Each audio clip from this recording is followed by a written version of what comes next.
Syria has received its first batch of Russian anti-aircraft missiles, and that's what President Assad told the Hezbollah television network. The statement's adding fuel to the tensions over the S-300 air defense system, with the U.S. slamming Russia's actions and Israel signaling it would prevent it from becoming operational.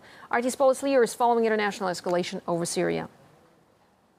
Moscow says that it will continue to supply air defense missiles, calling it a balance that is designed to deter foreign intervention inside Syria.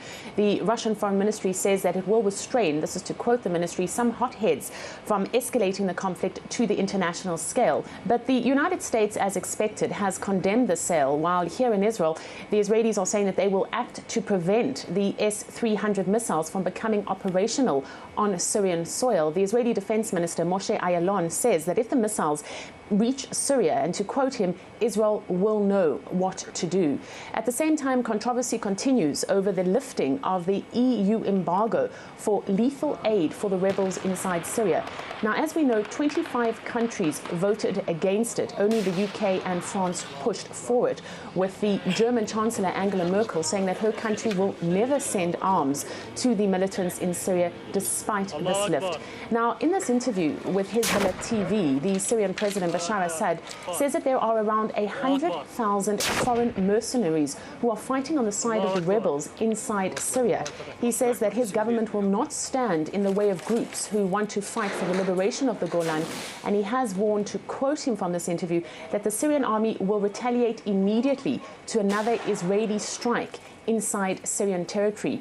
Washington has said nothing about this huge number of foreign mercenaries operating inside Syria, although it has been critical of Hezbollah fighting on the side of the Syrian President Assad. There is an international peace conference that is being planned in Geneva next month that will be brokered by both the US and Russia.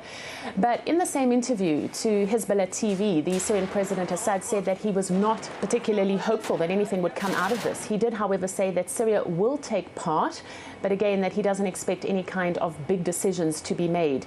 The opposition, meanwhile, remains divided. This video has emerged from the recent Syrian National Coalition meeting, and it shows the frustration of envoys of both Western and Arab nations when the SNC fails to broaden the coalition by making more seats available. The French ambassador chastised members of the opposition. He was angry over the coalition's failure to agree on introducing new members. You don't deserve the efforts that we made. One member replies, asking, will you cut the weapons? The French ambassador then says, did I say so?